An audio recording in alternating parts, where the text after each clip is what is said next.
Buenas tardes, esta es la práctica 4 elaborada por María Sherlyn Burboa Carrillo y Carla Denise Martínez Vázquez, la cual lleva por nombre precipitación de proteínas. Para iniciar, tenemos algunos conceptos que se deben conocer para saber de qué trata la práctica. También tenemos el objetivo de esta práctica, que es conocer las formas que existen para precipitar proteínas y su utilidad. Después tenemos una pequeña introducción que dice: la precipitación de proteínas es uno de los procedimientos más empleados en los procesos metodológicos de la bioquímica moderna. De ahí que sea necesario tener claros los principios en que se basan los diversos tipos de precipitación. Tenemos la precipitación por salación. Aquí tenemos el primer conjunto de pasos utilizados para obtener la ovoglobulina y la ovoalbumina, productos con los que se trabajó durante la práctica para llevar a cabo la reacción de Biuret. Después tenemos nuestros resultados, que es la ovoalbumina y la ovoglobulina, como se muestra en la imagen. Por consiguiente, tenemos la reacción de Biuret. Aquí tenemos los pasos que seguimos para llevar a cabo esta reacción y estos fueron los resultados. En los tubos 2 y 3 hubo un ligero cambio de color, más notorio en el tubo 2 y un poco de precipitado en la superficie.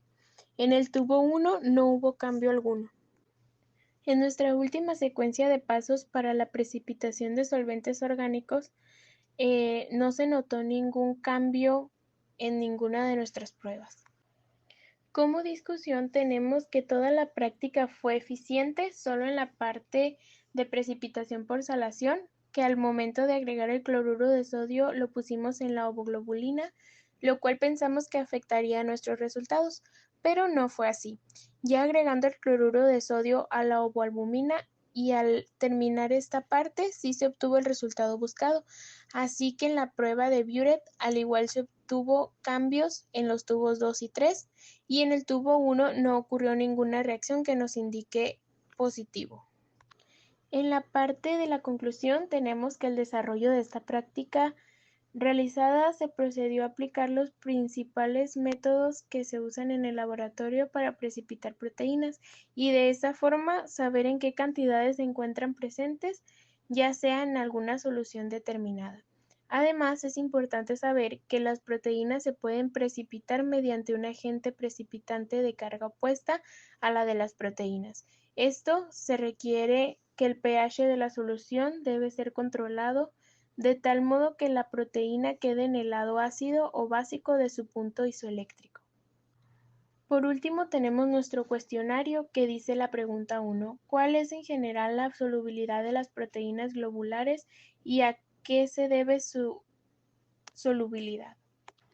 Las proteínas globulares se caracterizan por adoptar una forma compacta, la cual mantiene sus grupos hidrofóbicos dentro y expone sus grupos hidrófilos. Esto se hace solubles en disolventes polares. Al ionizarse los radicales libres de los aminoácidos que forman a la proteína, se forman enlaces con moléculas de agua. Conociendo la precipitación por salación, ¿qué significa el procedimiento? La precipitación por salación se refiere al proceso de precipitación de una proteína debido a una alta concentración de sal. Se comprende como un incremento de la solubilidad de la proteína debido a la adición de electrolitos. Pregunta 3. Investigue por qué el sulfato de amonio es la sal más empleada en la precipitación de proteínas. El sulfato de amonio se describe como una sal inorgánica altamente soluble en soluciones acuosas. Las cargas entre el compuesto a precipitar y los iones de amonio y sulfato presentes en medio acuoso se atraen por ser opuestas. Esta atracción disminuye la interacción entre las moléculas de agua y la proteína, lo cual resulta en su precipitación. Pregunta 4. ¿Qué proteínas precipitan al 50% de saturación de sulfato de amonio y qué proteínas precipitan al 100% de saturación? Las albuminas precipitan al 100% de saturación, mientras que las globoalbuminas animales precipitan con el 50% de saturación. Pregunta 5. Investigue qué es una diálisis, cómo se lleva a cabo y para qué sirve.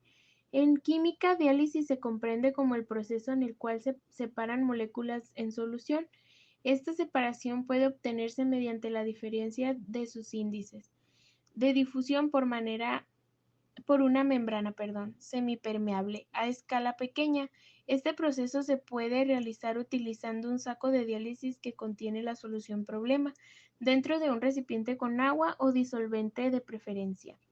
Las moléculas pequeñas pasan a través del saco, mientras que las macromoléculas quedarán dentro del saco de diálisis. Este principio es con el que se realizan los tratamientos de hemodiálisis y diálisis peritoneal en el área médica. Esto es todo, muchas gracias por su atención.